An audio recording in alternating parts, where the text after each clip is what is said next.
I've worked with my dad, obviously, my whole adult life, side by side pretty much every day. And I think only since actually the night of his visitation, I realized his reach in the community.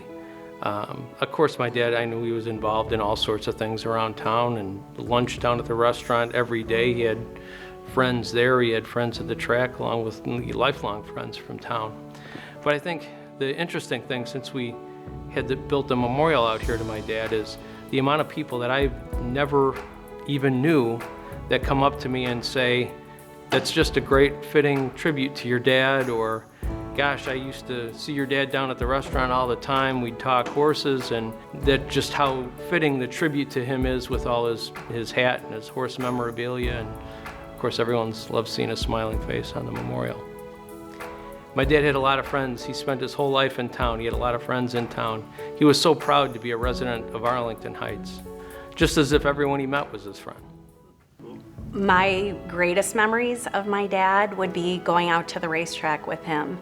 And it was something that we did almost on a weekly basis. And if his horses were running, we would definitely be there. And it was great. We would always run into somebody that knew him, and it was refreshing. He may not remember the person's name, but he always knew their face, and it was just, it's heartwarming to think of the amount of people that knew him, and being at the racetrack was one of his favorite things, and I got to enjoy that. And my kids were brought up in that atmosphere, being around the horses and being around his joy of loving the thoroughbred horses. If his horses were in a race, whether they won or not, he was just as excited. And then if we ever ended up in the winner's circle, he was happy to invite whoever was out there to come join him in the winner's circle. Those are my greatest memories of my dad. He could make friends with anybody. He would sit at a local restaurant and chat everybody up, and everybody knew him, and he ended up knowing everybody by the end of whatever meal he was sitting at, and he loved to talk with people. He would make a friend wherever he went. When I first met him, the charm. He had immediate charm. You look in his eyes and it was there.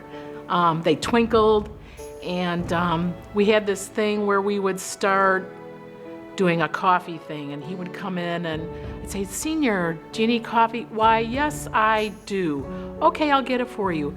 Or the next day he'd come in and he'd go, "Hey, can I get you some coffee, Bonnie?" I go, "Absolutely, I am up for a cup of coffee." That was our thing. We always did that with each other. He always had a special feel about him. Everybody loved him. And that's the way I remember him. When we were younger, we always knew where to find my dad. My dad was always at work. We knew in heart and soul that he was with us on the football field or on the tennis court or whatever event we were doing. But we knew where to find my dad. And my dad was always at the funeral home or always at a community event of some sort, promoting the funeral home and contributing to the community. He treated every family like our family. We'd have breakfast on Sunday mornings. My dad would be out there cooking pancakes and eggs and bacon and everything for anybody who stopped by the house. So, yeah, just that kind of guy. So I met John Glueckert Sr. Prior to working here 20 years ago. And in the industry, I learned that he was a man of integrity, and he was a good, genuine businessman. When I began working here 13 years ago, Senior was just retiring. His commitment to the funeral home didn't waver, but it seemed like he was a lot more at ease, a lot more relaxed, and he was definitely a gentleman. He was a great guy to work with and work for, and I definitely appreciated that opportunity to get to know him. Senior had a golden heart. He was a very kind and humble man. He looked out for his family and staff. He was very well respected in the community and in his faith. His legacy lives on today here at the funeral home with Junior, Marcy, and Jackie, and in the community.